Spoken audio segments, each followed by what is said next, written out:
अधर्म पर चलने वाला व्यक्ति सुखी दिखता है। क्यों? धर्म पर चलने वाला सुखी हो ये तो बात सही है, पर अधर्म पर चलने वाला सुखी क्यों है? इसका कारण क्या है?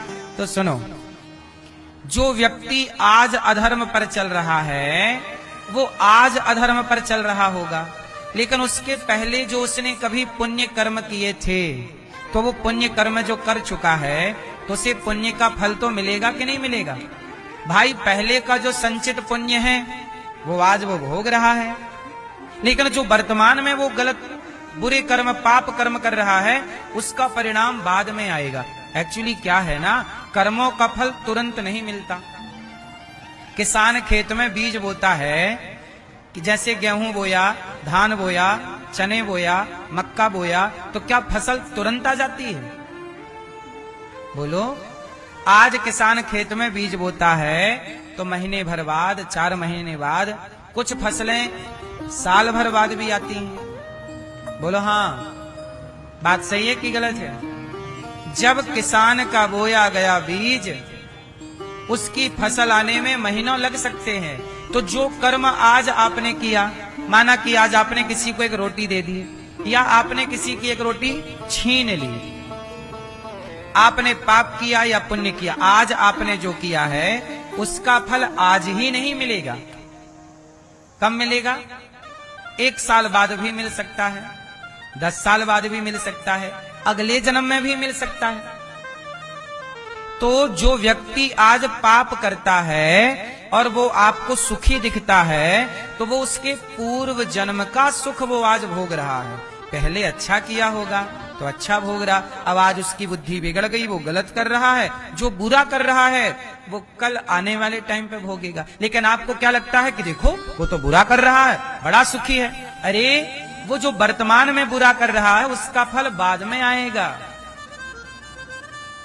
टाइम लगता है ना मेरी माँ, किसान की फसल आने में टाइम लगता है तो कर्मों की फसल आने में भी तो टाइम लगता है। लेकिन आप लोग वर्तमान को देखते हो, देखो जी वो तो बेईमानी कर रहा है, हम भी करेंगे अब ऐसे काम, हम भी बड़े आदमी बनेंगे। उसकी देखा देखी आप भी बुरे काम अपना लेते हैं।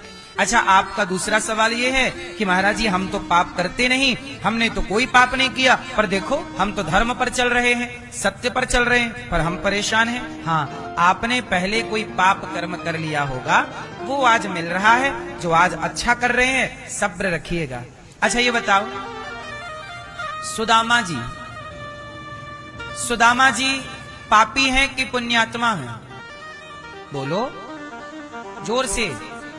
सुदामा जी धर्म पर चल रहे हैं कि अधर्म पर?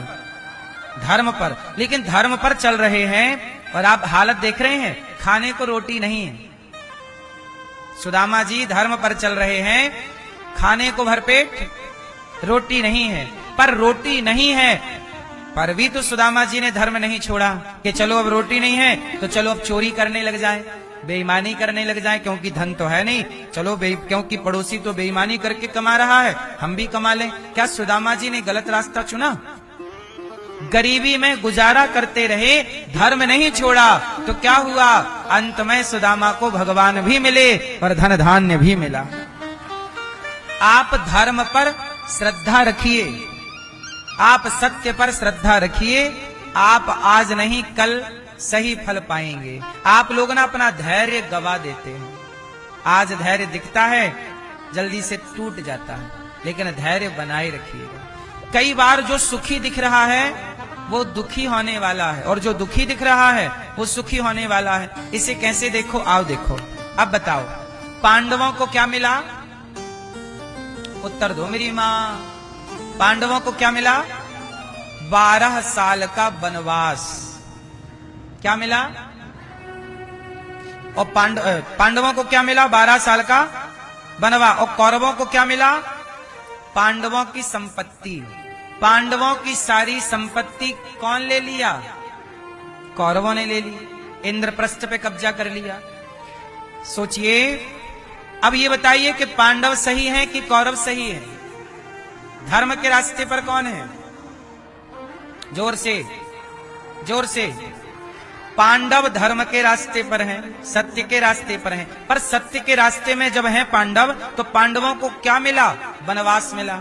और कौरव असत्य और अधर्म के रास्ते पे हैं, उन्हें क्या मिला? धन मिला। पांडवों का भी धन उनको मिल गया ना, वो और बड़े आदमी हो गए। तो जो गलत था वो और बड़ा हो गया, बड़ा आदमी बन गया, और जो धर्म पर था, सही था, उसका धन छिन गया और वो दर दर की ठोकर खाने लग गया। तो क्या इससे आप लोग क्या ये सीख लोगे कि धर्म पर नहीं चलना है? धर्म पर चले पांडव तो क्या मिला? वनवास। और अधर्म पर चले कौरव तो क्या मिला? धन मिला। लेकिन आप दोनों का अंत देखो। कहते ना, अंत भला तो सब भला। आप लोग अंत का विचार नहीं करते। अब जरा बताओ कि जब पांडवों और कौरवों का, धर्म और अधर्म का युद्ध हुआ, तो जीता कौन? पांडव जीते। कौरवों के पास क्या बचा? सर्वनाश हो गया। पांडवों का धन कौरवों ने जीत लिया, अधर्म से जीता। कौरव अधर्म पर चल रहे थे, तो अधर्म का परिणाम क्या हुआ? कौरवों का सर्वनाश हो गया। कई बार अधर्म पर चलने वाला व्यक्ति सुखी दिखता है, पर वो आज सुखी है, उसका अंत बुरा है। और कई बार धर्म पर चलने वाला आज दुखी दिखता है, पर उसका अंत बहुत भला है, अंत अच्छा है। परिणाम आखिरी में आता है। इसलिए पांडवों को भले वनवास मिला, पर अंत में जीत पांडवों की हुई। और कौरवों ने भले पांडवों का धन हड़प लिया, पर उनका सर्वनाश हुआ। इसलिए कोई व्यक्ति पाप करके सुखी है, तो आप ये मत सोचो कि यार हम भी ऐसे ही करें। नहीं, वो उसका फल उसे मिलेगा। अच्छा ये बताओ, कौरवों को पाप का फल कितने वर्षों में मिल गया? उत्तर दो मेरी मां। कितने वर्ष में? 14वें वर्ष में। कौरवों को पाप का फल कितने वर्ष में मिला? पाप करोगे, अधर्म पर चलोगे, तो अधिक से अधिक 14 साल आप सुखी रह सकते हैं। कितने साल? अधिक से अधिक 14। 15वें साल आपकी उल्टी गिनती चालू हो जाएगी। इसलिए कहता हूं, बेईमानी, अधर्म की ओर बिल्कुल पांव ना रखिए। भले चटनी रोटी, अचार रोटी, नमक रोटी खा के गुजारा कर लीजिएगा। याद रखिएगा, धुआं ऊपर जाता है और पत्थर भी ऊपर जाता है। पत्थर फेंकिए आप, ऊपर जाएगा, लेकिन पत्थर ऊपर जाएगा जितनी तेजी से, उतनी तेजी से नीचे आएगा। जबकि धुआं ऊपर जाएगा, नीचे आता दिखाई नहीं पड़ता। ऐसे ही जो व्यक्ति पाप से आगे बढ़ता है, वो पत्थर की तरह ऊपर जाता है और तुरंत वो पतित भी होता है, धन धान्य पाता है, उसका नष्ट भी होता है। लेकिन जो सच्चाई ईमानदारी से चलने वाले हैं, वो धुएं की तरह धीरे धीरे ऊपर जाते हैं, और ऊपर जाके सदा वो ऊपर ही रहते हैं, सफल ही रहते हैं। उनके नीचे गिरने की संभावनाएं नहीं होती, क्योंकि वो ईमानदारी से, धर्म से ऊपर आए हैं। बेईमानी से ऊपर आएगा तो धड़ाम से नीचे गिरेगा 2, 4, 10 साल में। इसलिए किसी भी परिस्थिति में सत्य को, धर्म को नहीं छोड़ना चाहिए। आप लोग कई बार गलतफहमी के शिकार हो जाते हो कि वो तो देखो गलत करके कमा रहा है। थोड़ा सब्र रखो। जो गलत करके कमा रहा है देखते रहो। 4-6 साल गुजरने दो, 10 साल गुजरने दो, अधिक से अधिक 14 साल गिन लेना। वो देख लेना कि वो नीचे आया कि नहीं आया। आप भी यदि 14 साल के लिए धनवान होना चाहते हैं और फिर सर्वनाश चाहते हैं, तो आप भी बेईमानी करो। और अपनी सारी पीढ़ियों को खुश रखना चाहते हैं, संपन्न रखना चाहते हैं, तो ईमानदारी